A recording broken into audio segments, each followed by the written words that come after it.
Right now, we have to strengthen Ukraine's position on the battlefield.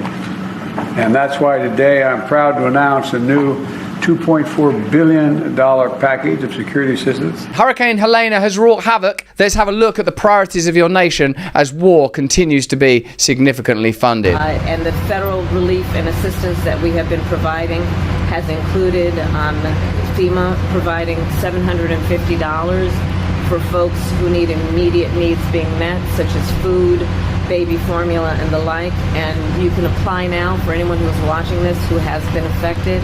Just so you know, I'm from a normal middle-class background, and we were always having middle-class hurricanes when I was working at McDonald's. The reason that kind of odd, folky, hokey, biographical claptrap has to be continually rendered is because when you hear Kamala Harris there talking about the $750 aid package, it's impossible not to notice that you're listening to someone who doesn't understand the reality of someone living through a hurricane crisis, or doesn't know what it's like to be poor, doesn't know what it's like to live not only paycheck to paycheck but welfare check to welfare check, know what it's like to hustle in order to hit your next pipe. So yeah, no wonder they have to sort of go, oh, I grew up in a normal family, because it's to mask the fact that that's even a PR exercise, isn't it? It looks like FEMA don't have sufficient budgets to get America through the hurricane season, which happens at the same time of year, every single year, without fail. What doesn't always happen in the exact same way, although maybe it is a kind of season, is war aid being continually required. What season is more important? Hurricane season or military-industrial complex profit bonanza season? With $2.4 billion in aid having just been granted to Ukraine, do you imagine that if a referendum was held in America and said, where would you like this $2.4 billion to go? Would you like it to help the victims of the fires of Maui? Would you like it to help the victims of Hurricane Helene? Would you like it to go towards supporting infrastructure in the United States of America wherever required? Would you like it to be spent on securing the border? Would you like there to be new clinical trials ensuring that the medications and drugs that are used are fit for purpose? Would you like an inquiry into COVID? All of these questions have to be brought to the forefront of American political life and international political life, because without that conversation, you don't have a democracy, you have an oligarchy. So, okay, let's have a look at this. This is Joe Biden last week announcing a $2.4 billion aid package to Ukraine. Just last week. So just, you might want to question if the role of government is a kind of contract between the government and the people to take care of the people. Are we taking care of the right people? And do you even believe the premise that the Ukraine war is motivated by humanitarianism rather than the support of corporations? Let me know in the comments and chat what you think. I see two key pieces. First, right now we have to strengthen Ukraine's position on the battlefield. And that's why today I'm proud to announce a new $2.4 billion package of security assistance. I've also directed the Pentagon to allocate all the remaining security. Sorry, got to take your first answer. You said allocate. Funding that has been appropriated for Ukraine, period, by the end of my term, which is January 20. Well, what are you doing right now then? That's the end of your term, is it? Astonishing business, really. Okay, so we've just heard $750 for hurricane victims, $2.4 billion aid package to Ukraine. Now, that would be okay, I suppose, if you were able to hold in your mind the image of an innocent Ukrainian child being protected from a Russian onslaught entirely unprovoked by NATO actions and the breach of previous treaties or near treaties between the US and former Soviet Union. But by now you know why that war is happening, you know what the conditions of that war are, and you know that much of that aid will end up in the wrong hands, don't you? You know that by now. You know that this is not all going to like sort of food packages for people in rubble, because you know that $14 trillion has been given to the Pentagon since the Iraq War. 50% or maybe even 55% of that has ended up in the hands of the military-industrial complex. Now, to give the devil their due, you might argue that Boeing and Raytheon and Lockheed Martin and Northrop Grumman make things beyond missiles and weapons of war, but even the other things that they manufacture there are of a higher premium and are more required when there is an ongoing conflict. So with Julian Assange having just been released, what do you think is motivating the conflict? I mean, I'm looking at the comments. Do you think that the conflict is motivated by humanitarianism, helping people, serving people, or do you think it's being motivated by mammon, materialism, profit? Let me know. And if you're looking for a reference to, I suppose, better educate us, what were the causes and conditions of the Vietnam War, Korea War, Afghanistan conflict, Iraq Wars 1 and 2? What do we know about these conflicts now?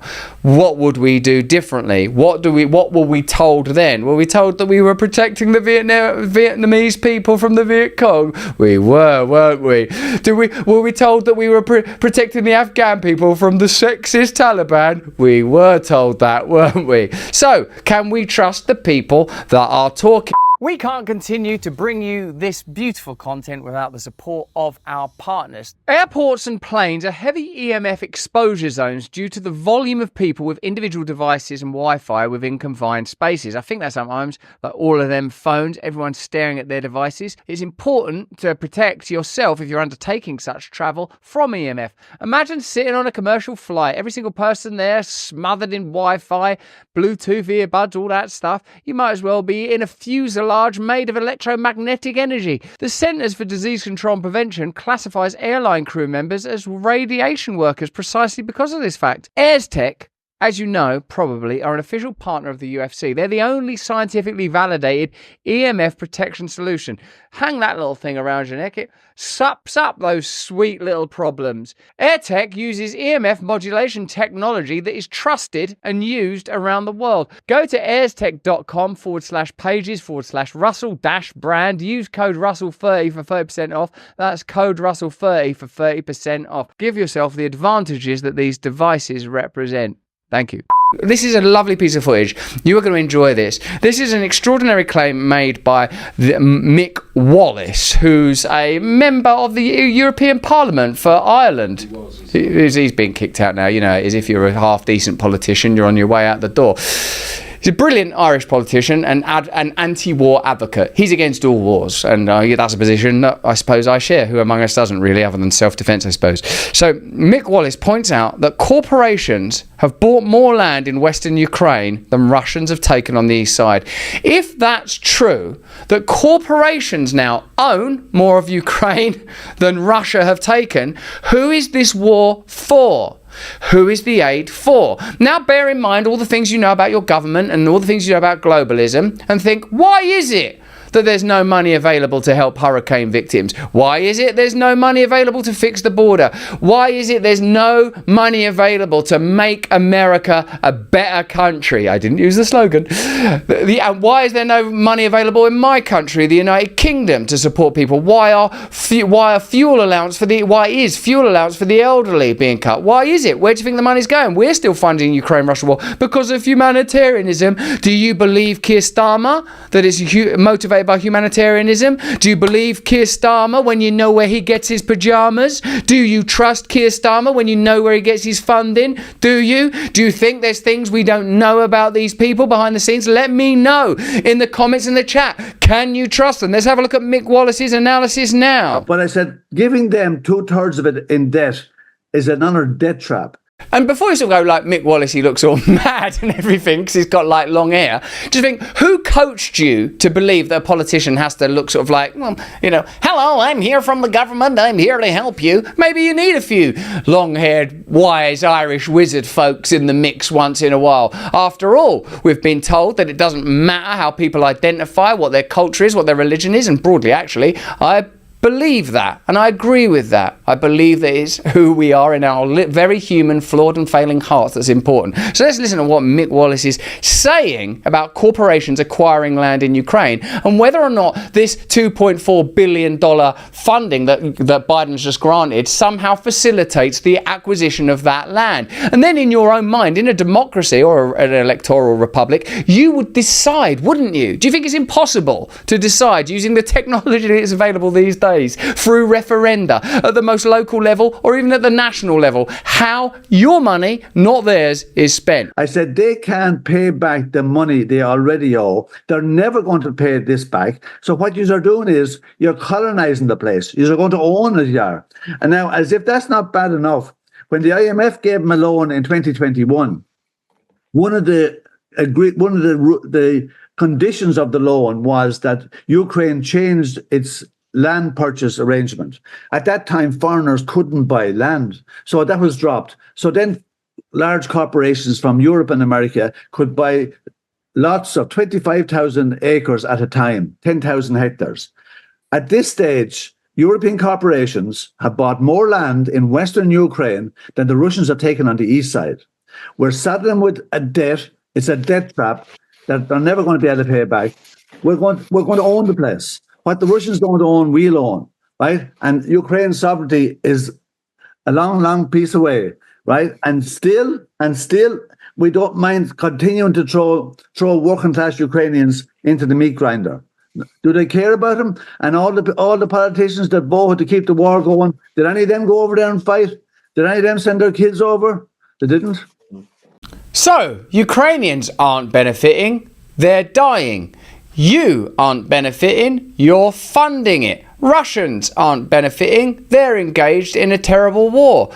But corporations are acquiring land in Ukraine. So when there is a $2.4 billion aid package granted to Ukraine to perpetuate an unwinnable conflict that could lead to nuclear war, and the United States of America don't have the revenue or resources to support victims, not only from Hurricane Helena, but looking back just a year or whenever it was, the fires in Maui, it makes you wonder what the priorities are. It makes you wonder whether you can trust them. It makes you wonder what are the stories they highlight and why, and what are the stories they de-amplify. Of course they want you to believe that the Ukraine conflict is about, from an American perspective, humanitarian goals rather than corporate goals. But listen to what Mick Wallace said.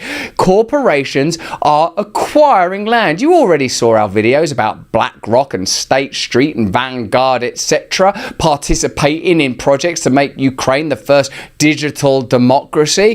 That what will ultimately happen, one can conject, is that Ukraine will become a piloting ground for digital schemes of citizen management, in the same way that during the pandemic period, Australia, Canada, and even my country to a degree piloted various techniques when it came to the issuing of certain medications as they were known then, or what was permissible when it came to social controls. We must remain alert. We must remain alert when Jen Psaki tells us that Doug Emhoff is the new archetype of what a man ought be. We must remain alert to the ulterior stories that come forth with the scandals when it comes to sexuality, sex exploitation and trafficking within Hollywood.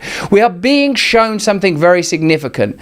This is a moment for real change. This is an opportunity for great awakening. But that's just what I think. Why don't you let me know what you think in the comments and the chat? Let me know right now. If you're watching us on YouTube, turn on the notification bell, because the algorithm will direct you towards corporatized news that will keep you ignorant, distracted, dull, and dumb. Our new The Oracle series, our first ever group interviews designed to bring the greatest and most authoritative voices in particular subjects together for the very first time. Robert Malone, Dr. Pierre Corey, and Steve Kirsch. What we've experienced is a globally deployed psychological bioterrorism playbook. It's well developed. And then I started to see just global propaganda directed at essentially distorting, dismissing, and suppressing the evidence of efficacy. And I saw it as a crime. And at that point, I knew that this was not just a coincidence.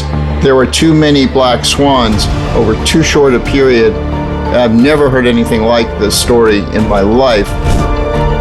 They seem to get the human psyche so well when it comes to brainwashing us and propagandizing us to the direction that they want us to go in, that you would think that they would know that pulling all of these various tactics would actually just push support towards Trump, not away from him. Ryan Ruth, some of his posts even show that he appeared to have been working with, in his own words, the U.S. Embassy in Kiev. He's doing effectively military intelligence, human trafficking of terrorists. It's in this context that I think Ruth was kind of radicalized. He decided that while he wanted to assassinate Putin, the easier thing would be to assassinate Donald Trump.